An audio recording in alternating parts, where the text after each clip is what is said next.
So the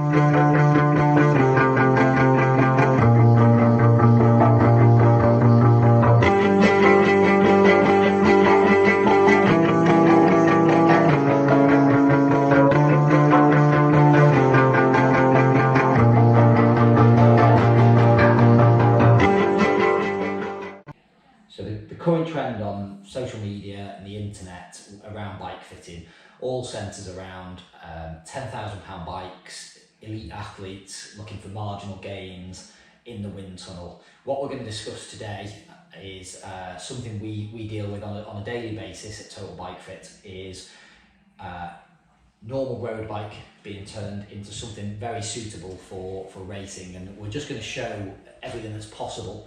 And that not owning a really expensive time trial bike shouldn't limit your ability to enjoy triathlon and actually be able to still ride very, very well.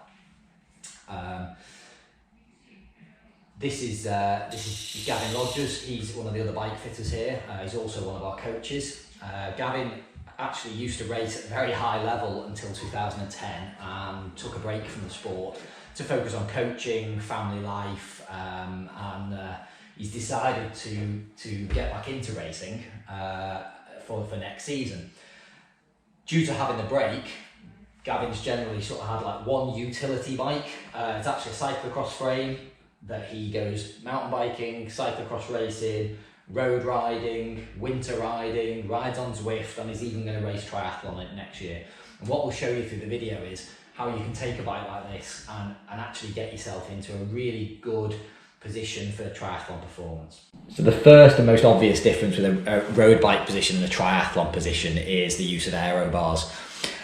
We can see here Gavin sat upright in a road bike position, and his frontal area is relatively large, creating an awful lot of drag.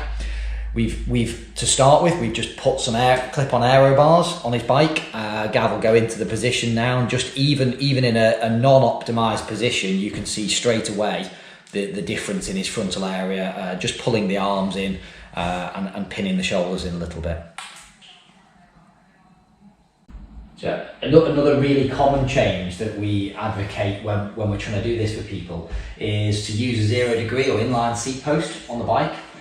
Most road bikes have a very set back seat tube angle, and what we need to do to replicate the time trial position is to bring you forward closer to the bottom bracket. Most seat posts wouldn't have enough adjustment to just slide the saddle forward, so the use of this seat post is really important. It allows you to open the hip angle a little bit more when in the aero bars. It's not just a case of plonk some aero bars onto a normal road bike position in which you're sat a little bit deeper in the bike. This has closed the hip angle up. It's hard to produce power. It's not very good for your run off your bike. Gav will demonstrate now if you go into the aero bars and if you just shift back forward, you can see how tight this hip angle becomes. If you come forward into the position you'd normally adopt, just drop the lower leg. You can see he's nice and open at the hip here as well. So torso relatively flat. Bring the leg up to the top. You can see the compromise here really tight when he's back in the saddle. And then also adjustments to the front of the bike that we would make. Very often we will take spacers out of the head tube, lower the stem because the height of the pads on top, often the torso is still angled up too much, and then we may change the stem length based on the optimal position for you. It's not the same for everyone. You might do shorter stem, a longer stem. Gavin particularly likes the upward arm angle. This works very well for him, reducing his frontal area. So you can see with just the seat post change, the changes to the front that we've made here, we've got a pretty good time trial position straight off.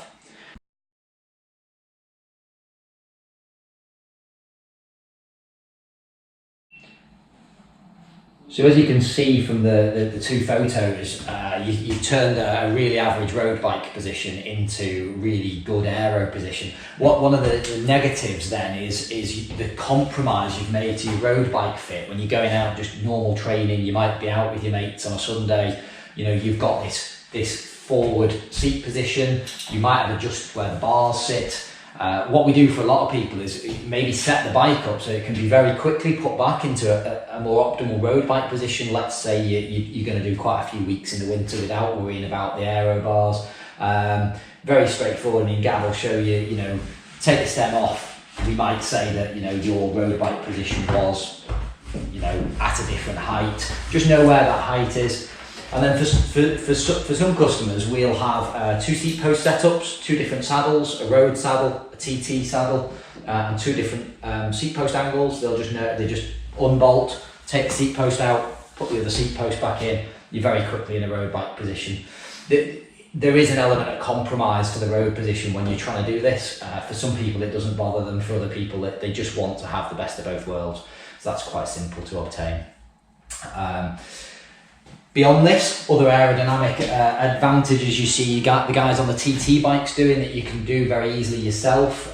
You could start to look at your water bottle setup. Gavin at the moment in the winter has got your standard round cages on the frame.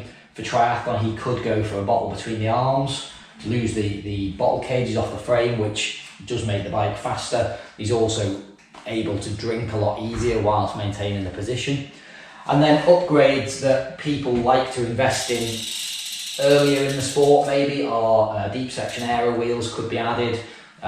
We saw the photo of Gavin with the aero helmet, quite a big gain for very little money there as well. So this was just a short video just to sort of explain that, you don't have to be remortgaging the house to get into a good position and to enjoy triathlon. There's definitely a real perception of the cost of this sport increasing. There's still ways to enjoy the sport and have a really good bike setup with the bike that you currently have. So we do this on a regular basis at Total Bike Fit. Any queries, get in touch.